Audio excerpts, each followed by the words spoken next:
So my name's Alex Belser. I'm a clinical psychologist. I normally actually live in Seattle on the West Coast, but I'm coming to you from Baltimore, Maryland, and it's good to be with you today to talk about psychedelic medicine. The title of our talk today is Psychedelic Medicine, Reckoning with the Next Wave of Research and Practice. I'll just take about a minute to introduce myself and then go through some disclosures, and then we'll get to uh, the, the, the topic at hand.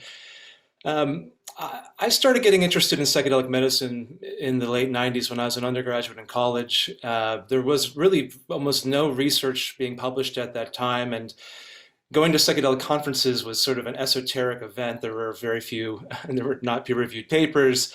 They were more sort of workshops and events than they were professional or academic conferences.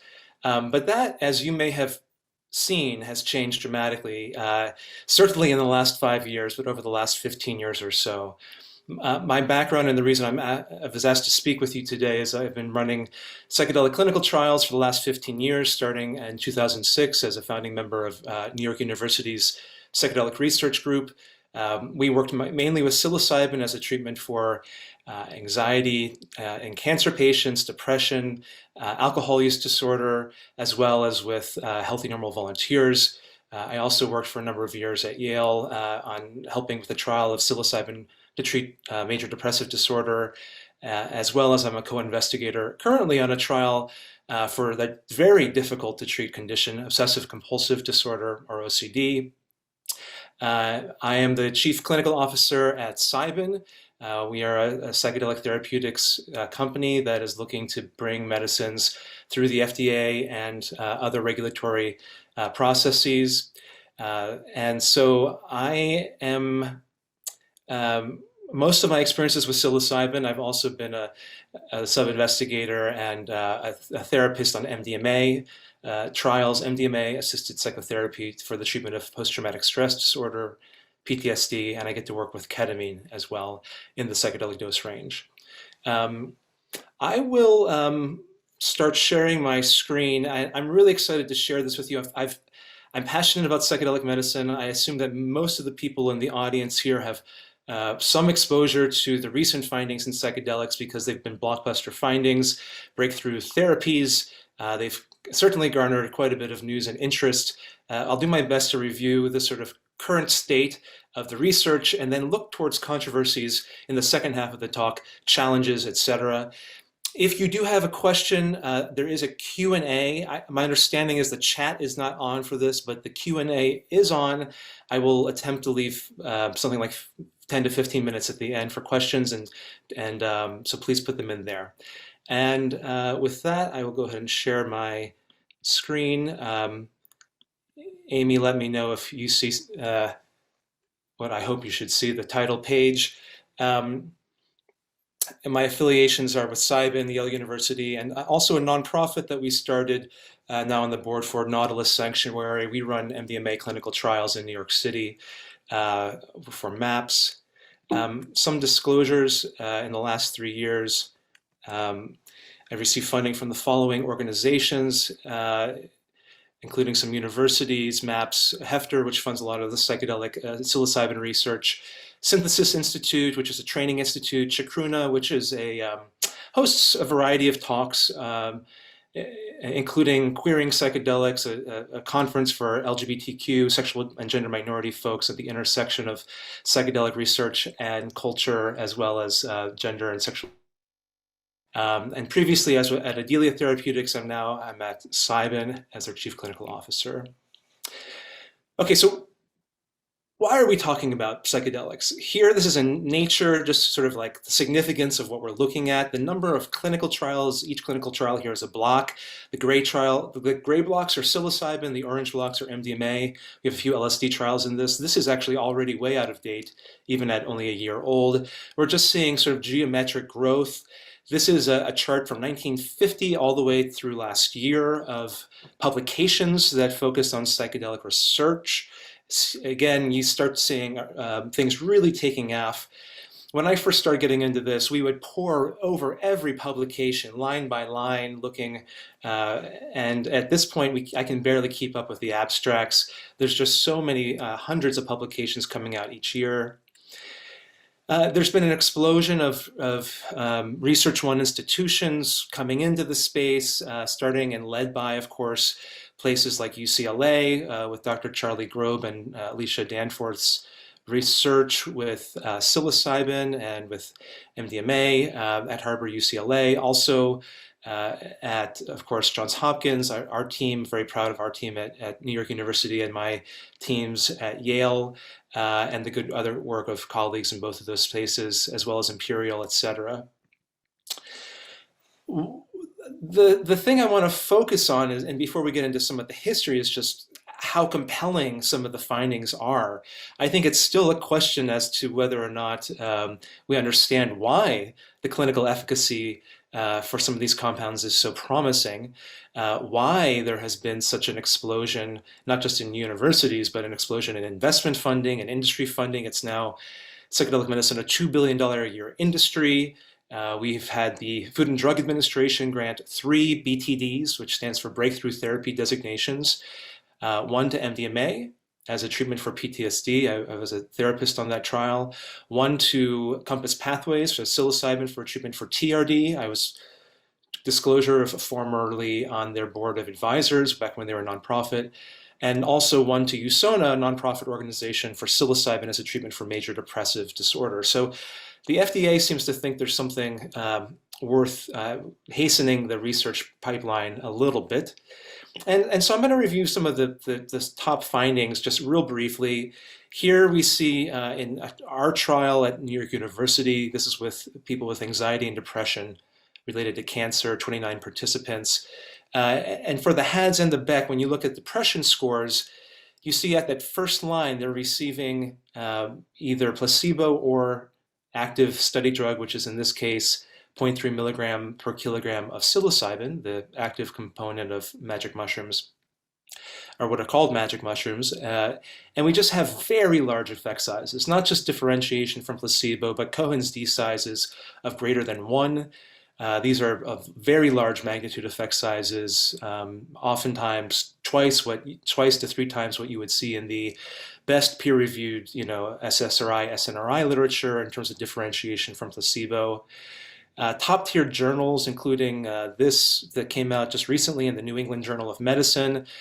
This is an SOC trial, a standard of care comparator, where we took psilocybin, sorry, not we, this is Carhart Harris's team, comparing psilocybin to the standard of care escitalopram in depressed individuals. This is a double-blind randomized trial. Technically, psilocybin on their primary outcome does not outperform escitalopram. I think that there's a variety of concerns about how this study was done, but the trend and on every other measure, psilocybin outperforms the existing escitalopram treatment. We see in the treatment here for MAPS, MDMA, a different drug entirely, but for the treatment of post-traumatic stress. And anyone who's tried to treat somebody with severe post-traumatic stress disorder, on average, these 107 participants had PTSD for about 18 years. They did not have mild or moderate, they had severe PTSD. It was an incredible trial to work on. I worked with people who were pinned down in combat in Afghanistan, people in nearly fatal car crashes where people did die.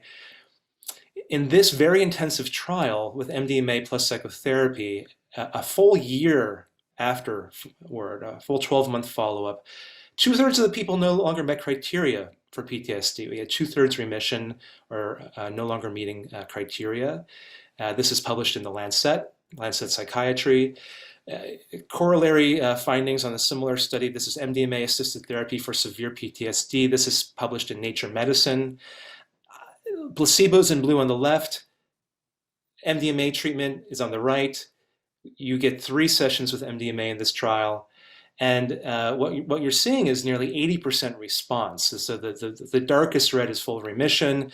The sort of slightly less red is loss of diagnosis, meaning they no longer met DSM criteria for PTSD, and then responders are up on top in the lightest shade of pink. So we have something above 60% either total loss of remission of diagnosis or remission for this treatment, which is really unprecedented and curious. It certainly engenders a lot of curiosity in the field as to just what is going on. So what is psilocybin? I'm going to focus a little bit on psilocybin research here. Psilocybin is active at the 5-HT2A receptor site. As you can see, chemically, it's very similar to serotonin. It's active in the serotonergic system. Um, and it creates effects that you may have heard of, certainly. Here's a radial graph. On the left, you see psilocybin. On the right, you see ketamine. And what you'll notice is that, for example, at the very top on the left, psilocybin creates things like elementary visual alterations. These are at increasing doses. You get greater phenomenological effects. It also creates vivid imagery, but on the bottom right, it induces blissful states in most volunteers. Many people have an experience of unity.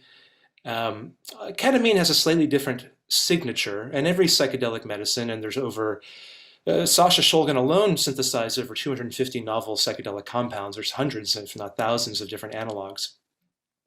Ketamine has a different signature. It promotes more disembodiment, but also has vivid imagery, strong experiences of unity, and what on this graph is called impaired control and cognition, which is we're not asking people to do cognitive tasks here. They're having a very intense, non-ordinary state of consciousness. How dangerous are these drugs? Well, published in The Lancet, David Nutt and colleagues looked at harm caused by different drugs, and of course what tops the list is alcohol, followed by heroin and crack cocaine, then meth.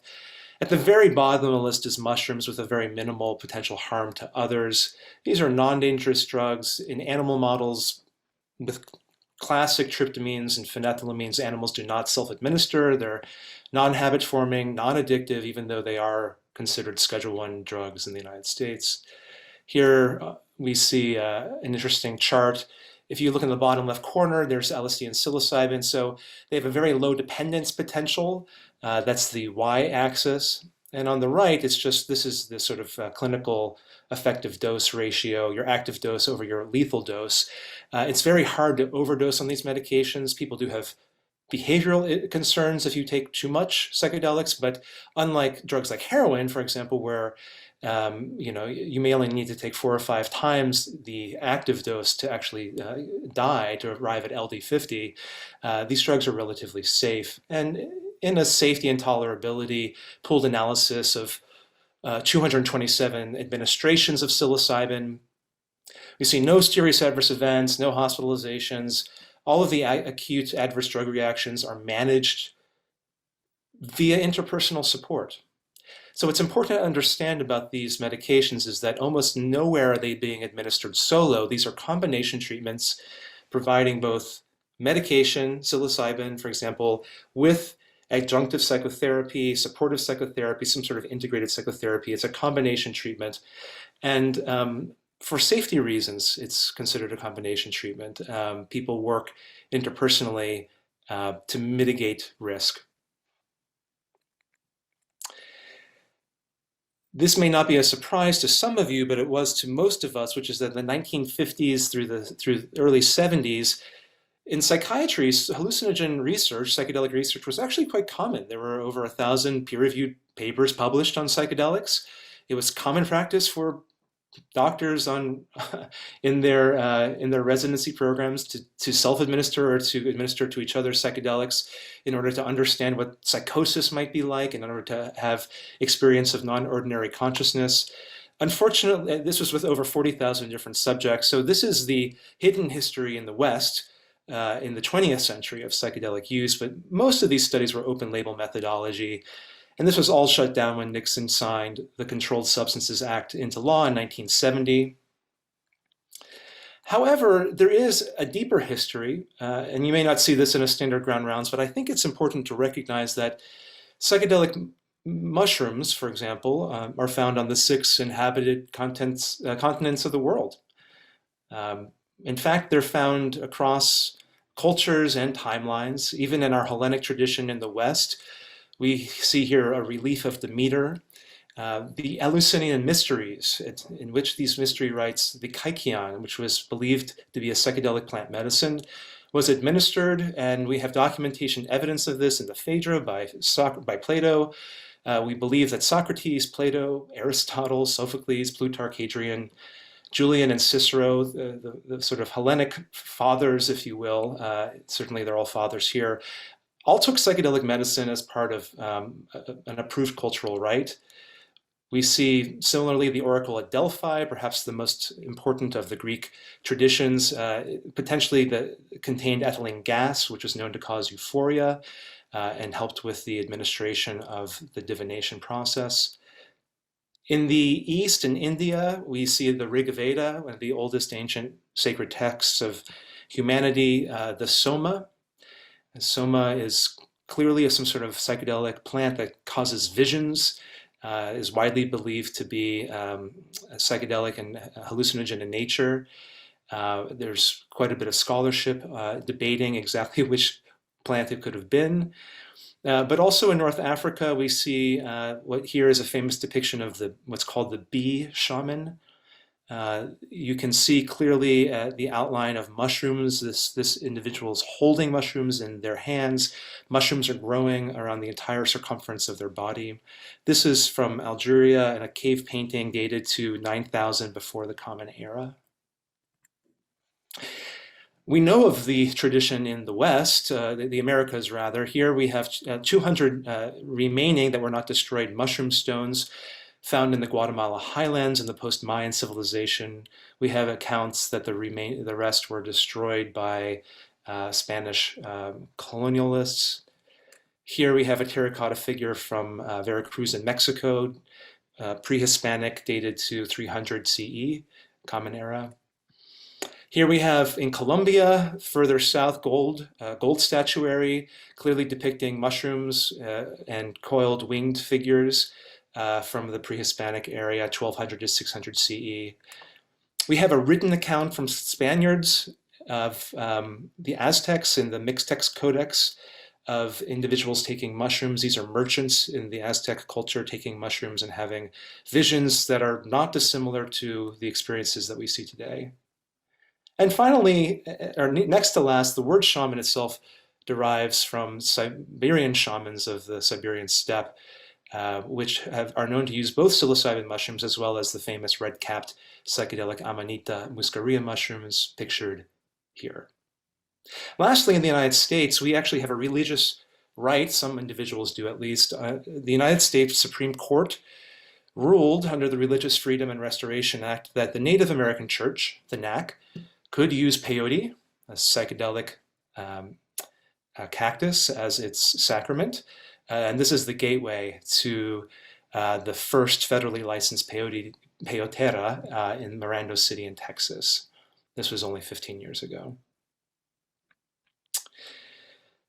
I'm going to skip over this, but what we see with psychedelics is that in naturalistic settings, unlike most drugs, cocaine, methamphetamine, etc., even alcohol, people tend to have positive experiences rather than negative experiences. So in large-scale studies with over 190,000 people, psychedelics are linked to, not lead to, but are linked to lower suicidality, lower psychological distress. This is in a model that controls for a variety of factors. So here at the very top, you'll see for suicide attempt, people who use psychedelics, it seems to be protective against suicide attempt, whereas for other drugs, it's either inconsequential or potentially a risk factor for suicide attempt. Psychedelic use in the community is also associated with lower recidivism to prison. We also see lower rates of IPV or intimate partner violence. As yet, mechanisms are not explained. So before I get to the controversies, I want to walk through a few of the sort of major focus really on depression, which is the sort of leading indication here. So I'm going to focus on psilocybin, and we see in some meta-analyses very large effect sizes. I've highlighted them here on the right. These are in a series of trials, meta-analyses of different trials, pre-post as well as follow-up. Very, very large magnitude effect sizes. I'm going to go through these one by one. First, at your own esteemed institution at UCLA, Charlie Grob and company. Dr. Grob was kind enough to loan us his protocol at NYU and has been a guide and a mentor to many on our team. but conducted a low moderate dose of psilocybin in individuals with advanced stage cancer, and we see after administration a strong response on measures of depression, as well as, I'm not showing here, measures of anxiety. This was published in the Archives of General Psychiatry.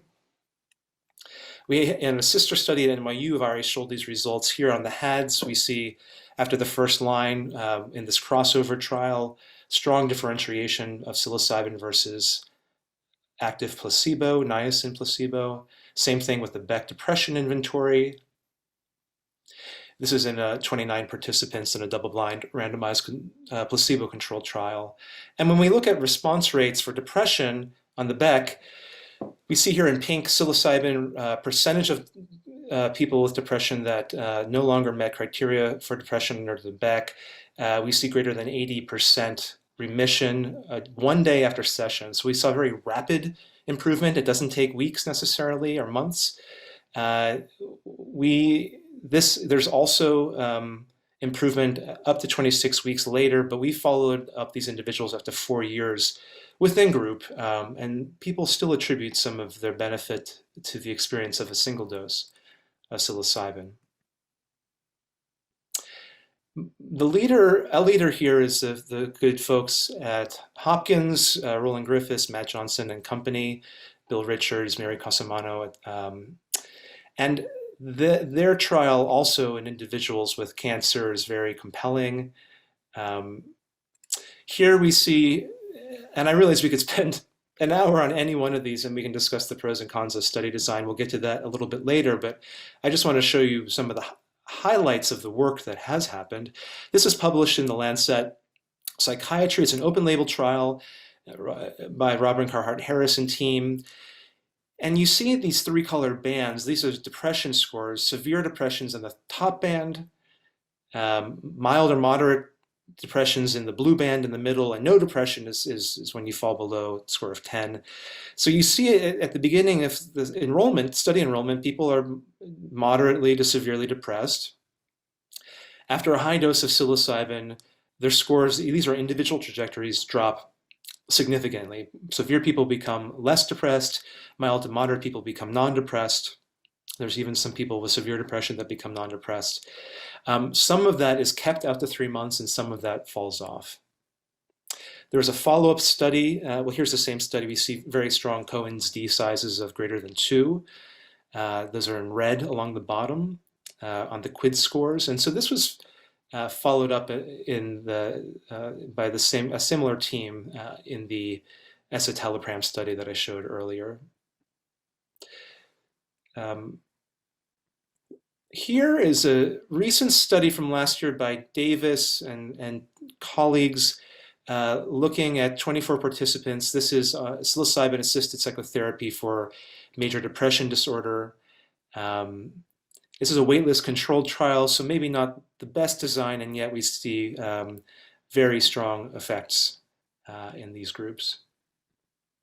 Oh, and here it is. This is the follow-up psilocybin versus escitalopram.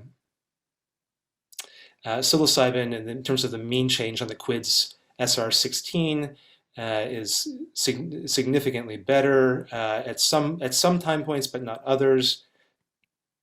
But if you looked for other measures in this large trial, you see that psilocybin, this is a measure of well-being. The well-being scores are significantly higher in the psilocybin group as compared to escitalopram. It's not just depression. What about addiction? Surely you're all treating people with problematic substance use issues. The founder of 12-Step, AA, Bill W., sometimes it's called Friends of Bill W., was sometimes nicknamed Belladonna Bill. This is well documented. He was given a psychedelic treatment, belladonna, which is a cholinergic, as part of, and had a conversion experience that he attributes his ability to desist from drinking alcohol, and it, in his own letters, attributes his founding of AA to psychedelics. In fact, fought for the inclusion of psychedelic medicine in AA bylaws, but they did not make it in. Cigarettes and coffee still make it into the mix. Um, but there's some interesting work on addiction, meta-analyses in the 60s of LSD for alcohol use disorder, very compelling. There are 6 randomized controlled trials with over 500 subjects, and there's evidence for a beneficial effect of LSD on alcohol use disorder. Michael Bogenschutz, my former team at NYU, is conducting a motivational interviewing trial using motivational enhancement and psilocybin therapy to treat people and track heavy drinking days. The interim findings are also compelling, although the blind has not yet been broken, so we eagerly await the findings there. Certainly in the industry, substance use disorders are a favorite here. They are one of the most common indications that were focused on in the 1950s and 60s was alcoholism and substance use issues. Here we see some data from a pilot that Bogenschutz and team did. Here we see in red percentage of heavy drinking days before and after treatment. You see a strong drop from 35% heavy drinking days down to 10 to 15% heavy drinking days. So not total desistance, but across the population, a strong and promising result. I'm going to skip this, but just to say, we see similar results at Hopkins for smoking, tobacco use disorder, smoking cessation, using measures of exhaled carbon monoxide and urine screens, urinary cotinine screens. We see individual trajectories of 15 people who had been on average smoking a pack a day for decades. Matt Johnson and Al Garcia Rameau and Griffiths have done some incredible work here. And in fact, I believe there's funding for the first time ever from the NIMH to fund some of this research for the first time in decades, given the promise of these early results. Lastly, there's a lot of spirituality research which we could spend a whole hour on, and I'll explain a little bit as to why in a moment. It is seen as a primary driver of clinical benefit, that people have a profound spiritual experience, a religious, spiritual, or mystical experience with these medications, oftentimes. For example, in a Hopkins trial, 2/3, 67% who took psilocybin said that it was among the 5 most spiritually significant experiences of their lives, putting it on par with the birth of a child or the death of a parent. There's a few other things. There's a lot of work looking at the anti-inflammatory properties of psychedelics broadly, both at LSU with Chuck Nichols, as well as at Eleusis and other organizations. And then I've been working as a co-investigator on a trial around OCD. This is an open label pilot that happened years ago, almost 16 years ago at the University of Arizona. Francisco Moreno did an open label trial of psilocybin as a treatment for OCD. And that torch was picked up by Dr. Ben Kelmendi at Yale, my colleague and the PI there. Ben has also received funding, I think for the first time ever from the government, a career grant to pursue OCD research with psilocybin. And in the Moreno trial on the Y box, which is the gold standard measure, we see significant reductions in this open label trial, but very promising data for pre and post treatment. Similarly, on our trial at Yale, this is Y-box, a measure of OCD severity. Of the 5 people, this is with 7 subjects, so interim findings, but this is just preliminary interim data. But of 5 subjects that were randomized, 3 of them were randomized to receive psilocybin. We see robust reductions and acute drops in their Y-box scores, both 24 and 48 hours after drug administration. And I had the pleasure of working with some of these individuals and interviewing them in depth for hours about what it was like to take psilocybin and to work on, OCD and what the story of that was for them. It's really an incredibly profound treatment for people that had given up hope in seeing improvements in their OCD. We also see an improvement in cortical integration, or a change in cortical integration. On the right, you see psilocybin. On the placebo, you see just left on the placebo side. And so this is just the connections in different scaffolds of functional brain networks in the brain, you see an increased neurological activity between literally different regions of the brain, which may explain some of the synesthetic effects of psychedelics. The DMN is quite, we'll talk about that in a second, the default mode network certainly goes offline during psychedelic drug use, which has been compared to sort of like the sense of ego or selfhood, the sort of strong armature of defense controls going offline, allowing for something else to arise. There's also been some forays into personality change measures. People on the Ocean scale, which is a standard psychological measure of the 5 major constructs of human personality, which tend not to change over time. They're pretty set, people's personological construct. But we see that with psilocybin, we see changes. People become more open, the O in the Ocean model. We see people become changes in neuroticism scores and extroversion scores in a variety of different trials. I'm not going to get into too much of the weeds on this, but what about microdosing? So there's a lot of hype around microdosing right now. Everyone in Silicon Valley has done it, been doing it. It's not news. People report all sorts of effects.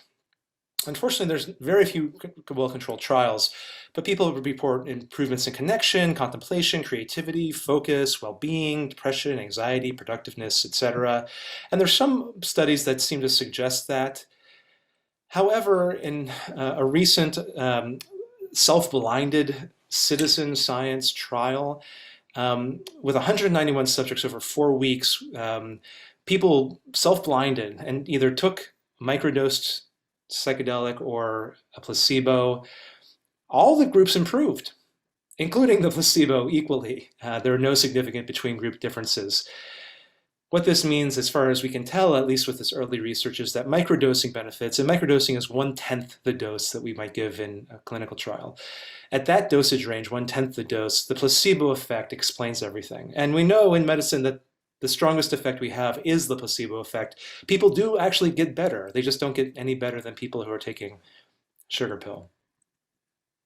We do know, though, with microdosing in an LSD trial with 48 subjects, that it does cause dilation of time.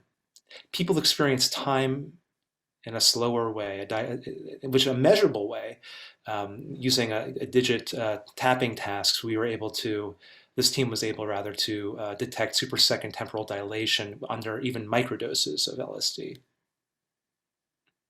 And lastly, this medicine, ayahuasca, which is used in the Amazon, in syncretic religions and by various churches around the world, there's some interesting early findings as a treatment for depression and other conditions, but it's a very difficult medicine potentially to work with because it is extracted as through a decoction of 2 different plants, and there's a strong cultural tradition that holds this medicine in indigenous cultures and other circles. So it's been very difficult to study in the lab, if you will, and for good reason.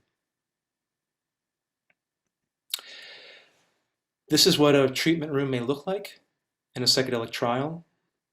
Oftentimes you have two psychotherapists that are present for an individual.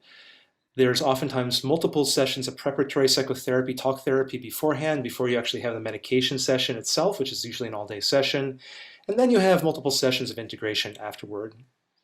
This was our design, and I'll just sort of walk you through on the NYU psilocybin trial. This is a randomized, double-blind, placebo-controlled trial with 29 cancer patients. And, you know, like with all teams, it's an incredible honor to work with groups of people to make something like this happen. We tried to design a beautiful treatment room with a long enough couch that the individual can lie down on it and be wide enough that they have plenty of space. We will actually put bedding down, sheets, blankets, pillows. We encourage the volunteer to listen to music for the entirety of the experience, music not in the English language or not in their mother tongue. We encourage people to not look outward, but to turn inward, to wear eye folds so they can close their eyes, and or headphones, and to go inward to deal with whatever may arise on their journey. I'm going to skip this. We had very strong and promising results from this trial. I will just say that in our trial, 70% of these 29 individuals, and they all received medication in this crossover design, they rated their psilocybin experience as either the most or among the top 5 most personally meaningful experiences of their entire lives. And it was so beautiful to speak with them. I would like, and this is also maybe a little unconventional for a formal round setting, but my specialization, in addition to running clinical trials, has been in qualitative research. I'd like to bring the patient voices in, especially with something like psychedelics, where you can look at as many bar charts and line graphs over time as you'd like, but I'd like to have the actual patients who've taken the medicine speak for themselves. These are mainly cancer patients, middle-aged working professionals in New York City on First Avenue, at Bellevue Hospital, or across the street at the School of Medicine. So I'm going to we conducted a qualitative analysis of what it was like for them to take psilocybin in this supportive context. And I interviewed 13 people for 2 hours. I'm going to give you, instead of cherry picking, I'm going to give you one quote from each of the 13 people that I interviewed so that you get everybody's voice that I spoke with together. So here's the first person, number 13. They said, "I felt completely at peace and whole and loved. I felt so loved and understood and forgiving." The 12th person said, "I can go into myself and find peace and comfort. It's there. So I am changed by this, and in pretty significant ways." 11. "I felt connected to myself. I felt more self-love and feeling of love for humanity very deeply. It's the first time I ever really felt like I was part of the world instead of separate from it." 10. Oh, she was an incredible person to speak with. She said it was like being inside a drop of water, being inside of a butterfly's wing, and being inside of a cheetah's eyes. Words fail me. 9. Bathed in universal love. It was such a strong feeling. 8. This person said, "I think this experience for me was like pushing a reset button. It makes you question everything about yourself. Figure out what you want to change, what you want to keep the same, what is good, what is bad. You know how to really integrate things in your life, and I think it has a very lasting effect." 7th participant said, "I have a restored ease with life. The percentage of my life I'm able to be present in a moment, in just a moment, has increased dramatically."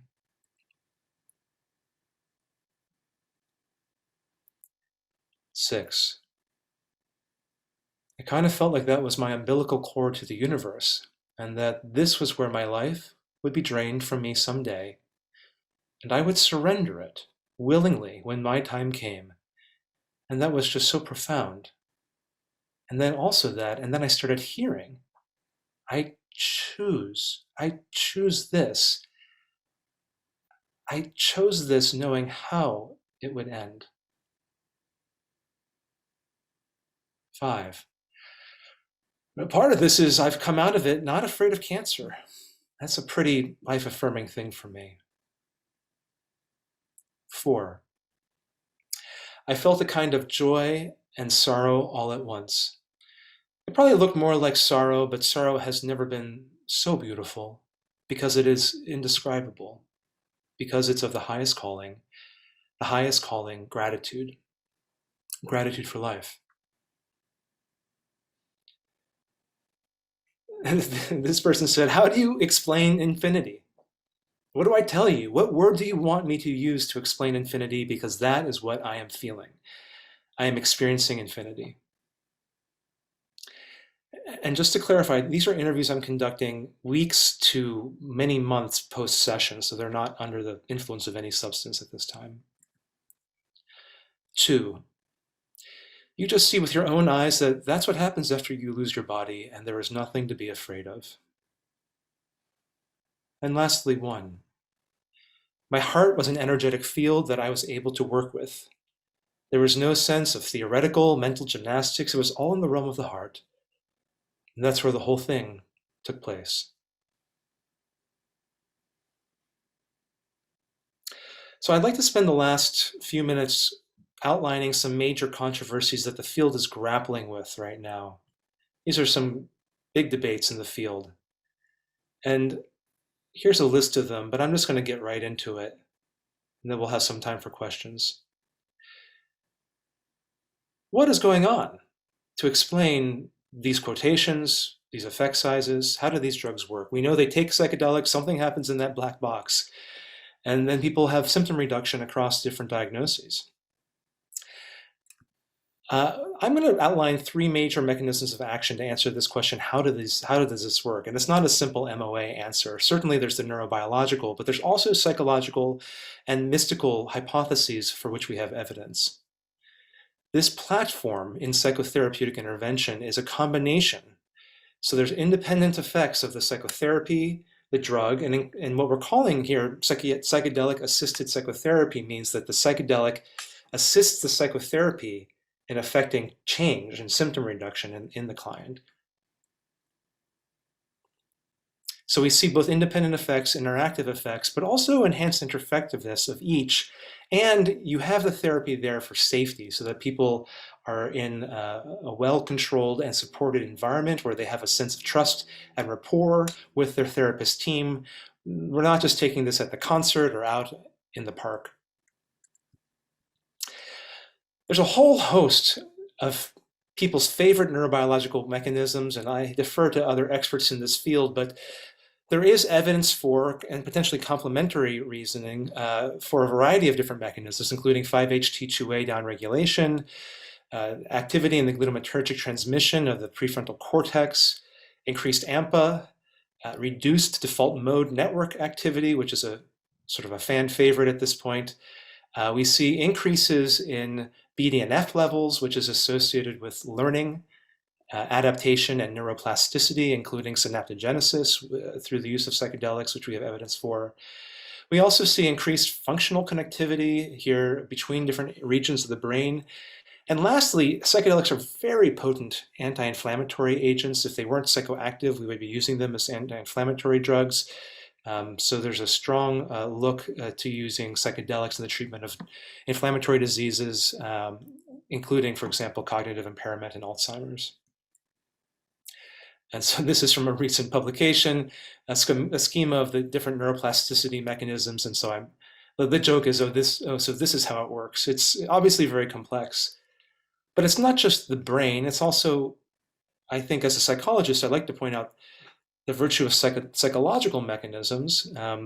We have a strong research basis for the list on the left. These are common factors of psychotherapy across different types of psychotherapy, from dynamically to cognitively informed to behavioral informed treatments. These lead to benefits in our patients. And what I find is that these are enhanced through psychedelics. This is anecdotal, but the therapeutic alliance itself can be healing and curative, a therapeutic. The provision of empathy, goal consensus with your treatment providers, holding the patient in positive regard with affirmation, good old Rogerian psychotherapy. This becomes powerful under the presence of a psychedelic medicine.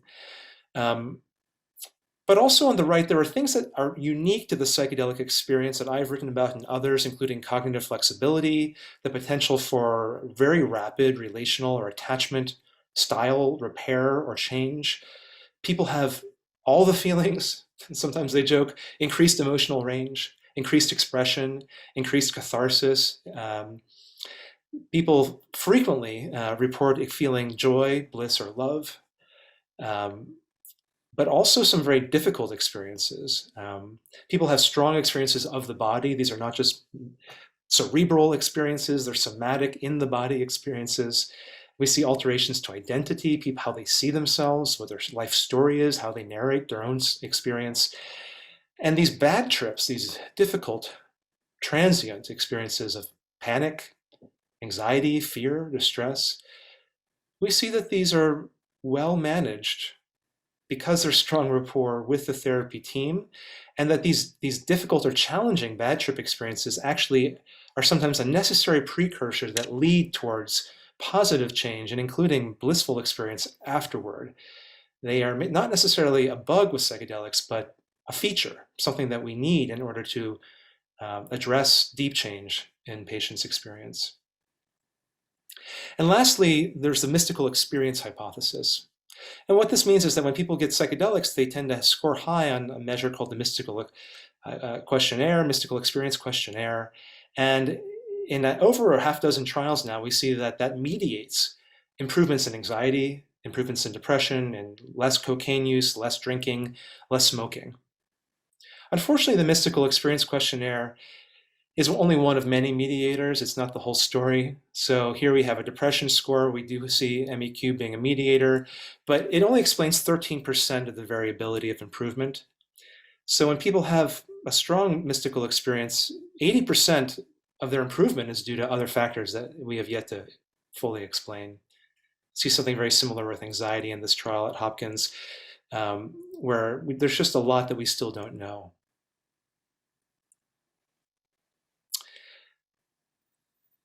A couple of the other controversies, and then I'll pause. Should we consider psychedelic treatment a combination therapy or medication alone? And I think I've already kind of made that argument. And supposedly, as a psychologist, I think it's important that you do both. There's very little evidence in the vast majority of these trials combine the two. Just sticking someone in a room and giving them a psychedelic drug is not advised. People are likely to have adverse events or even serious adverse events. As Rick Doblin said, it's not the drug, it's the therapy enhanced by the drug. I also want to say that there's a lot of controversy in the field as to what the theoretical approach should be to the psychedelic-assisted psychotherapy, which is sometimes called PAP or PAT, psychedelic-assisted therapy. Here's a list of some of the leaders in the field. We have a variety of different approaches, from non-directive approaches like Bill Richards to interdirective work to relational psychodynamic work, cognitive behavioral approaches, using quit dates, motivational interviewing, ACT or acceptance and commitment therapy, somatic and body-aware practices, internal family systems, trans-theoretical models, and a model that my colleague Bill Brennan and I have developed that's an integrative model called the EMBARK model of psychedelic-assisted psychotherapy at Sybin. There's a huge amount of work being done in the field to determine what's the best approach to support people who are having psychedelic experiences. I've already addressed this controversy. How much of this is just placebo effect or super placebo effect? Very hard to determine. Controversy number 5, what are the credentials? So the real issue here is, like, is this going to be staffed by psychotherapists, by physicians, by nurses, by paraprofessionals? And, I think it's an open question we can discuss. Most of the trials have been staffed by psychotherapists at this point, or they're providing psychedelic support for people that happen to be psychiatrists and psychotherapists. So these individuals have thousands of hours of training under their belt. They're not neophytes. What about specific training? How much training is needed and what kind of training is needed to become a psychedelic therapist? And here we have a list of leading programs. I teach actually at or have been affiliated with all of these in some way, except for consciousness medicine. So most of these trainings are really intensive, between 70 and 250 hours, and some of them go on for a year or two. These are not short training programs. It's not see one, do one, teach one. There's quite a bit of training involved. Potentially these training programs could be shorter, but it's yet to be seen whether or not that gives us the same effect. There's quite a bit invested in the upfront training of facilitators for this kind of work, including an experiential component. The FDA has actually approved this, where as a therapist, I had the opportunity to go in a legal open label trial and take MDMA so that I would understand what it was like to be under the influence of MDMA before, as part of my training, before I gave it as a psychologist in a trial with study participants. This is very expensive and very hard to do, but some regulators are in favor of it. We have some positive signs in this direction. And the last one is what works for whom? What are the systemic issues in research that prevent us from understanding the problem that we see in psychedelic research, which is psychedelics so white, psychedelics so male, psychedelics so straight? I'm coming out with a book later this year called Queering Psychedelics: From Oppression to Liberation in Psychedelic Medicine. I'm an editor with Dr. Bia Labache and Clancy Kavnar, coming out with Synergetic Press. We have over 40 different authors contributing to the problem of gender and sexual diversity in the space. And if you were to ask me, does psychedelic treatment work as well for these minority groups as it does for straight cisgender groups? The answer is, we don't know.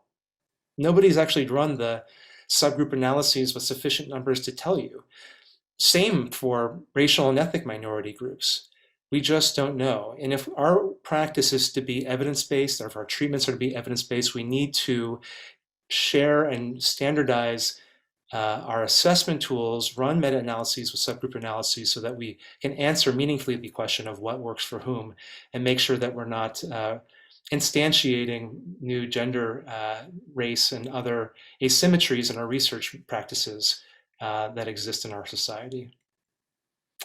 And now I will go ahead and take your questions. It's been a pleasure to talk with you all today. I know that's a huge amount of material, but I just love this work. I hope that came across. There's a lot happening in this space, and I think we'll be chewing on these problems for much of the rest of our careers if you get involved in psychedelic research, and certainly if drugs like these get approved for commercial use. So thank you very much.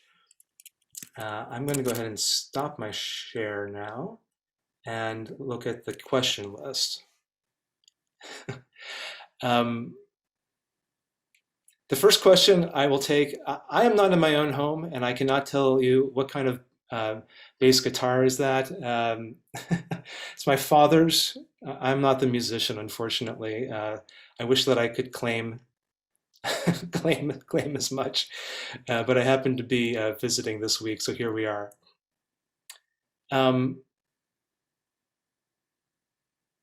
There's a question from Diana. After World War II, is there any data on whether American Indians used peyote for PTSD?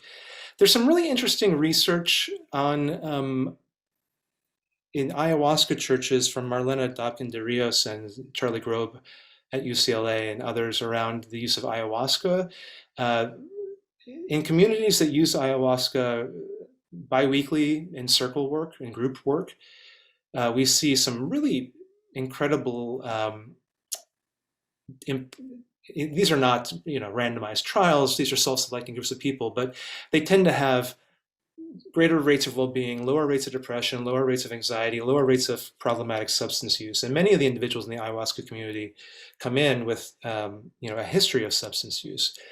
I'm not as familiar with the research on peyote use in the Native American church. It's certainly legal in the United States under, as I mentioned before, the Religious Freedom and Restoration Act. In part for that reason, it's not actively being studied in laboratory trials out of respect for the indigenous lineages in which it's been used.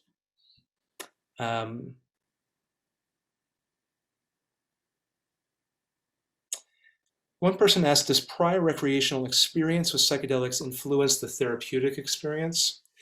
What we see is there's not been these are underpowered studies. We don't see any meaningful differences between hallucinogen naive participants versus people that have lots of experience with psychedelics.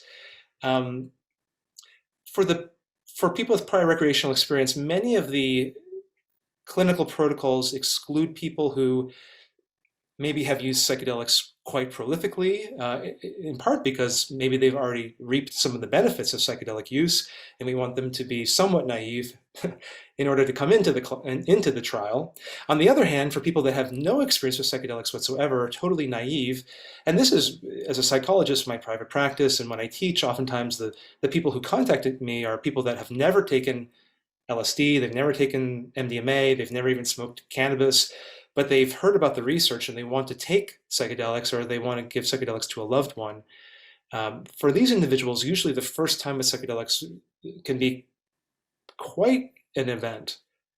It can really challenge people's worldview, cosmology, and oftentimes requires some additional, especially at a higher dose, moderate to high dose that we might be using in these studies, requires an additional degree of rapport and handholding to make sure that they have sufficient support for their very first experience, although that's potentially true for any psychedelic experience. We have a question from Jamie Mondello about placebo. Jamie asks and says, thank you for outlining this exciting work. I had a question about placebos in the double-blind trials. For the experimental group, I would imagine it would be hard to not realize you were getting the psychological effects of psilocybin. How often do the groups correctly guess their treatment group? I'm sure the dose used in the studies matters here too. Yeah, this is the old canard, the biggest problem in psychedelic research, and I tip my hat to the team and Matt Johnson and Roland at Hopkins that tried to make this as complicated as possible. They've run trials where they've come in and said to volunteers, you may get up to 25 different drugs in any order over multiple administrations. Same thing to the therapist, so it's quadruple blinded trials. You don't even know which drugs you're going to get at what dosage levels in what order.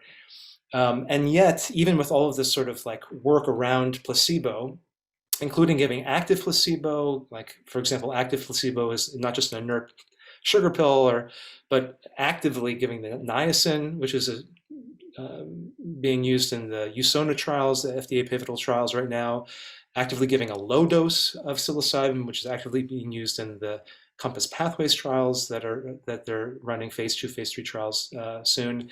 So you have methylphenidate, you have niacin, you have low dose. All of these are active placebos to try to confuse the participant into believing that they may have received a psychoactive psychedelic medication.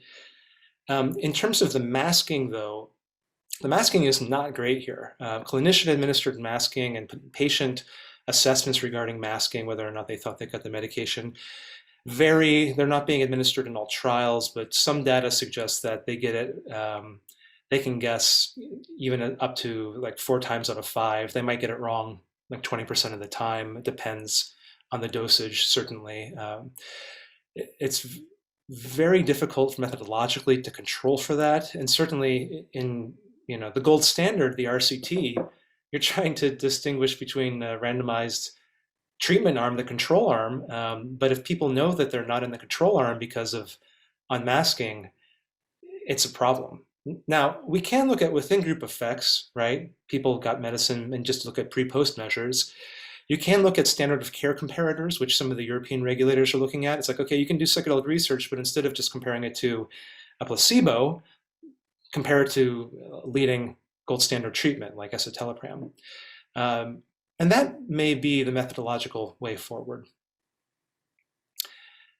I see that we're out of time, and I would like to just pause and stop and thank everybody. I'm sorry that we didn't get to all the questions on the list here.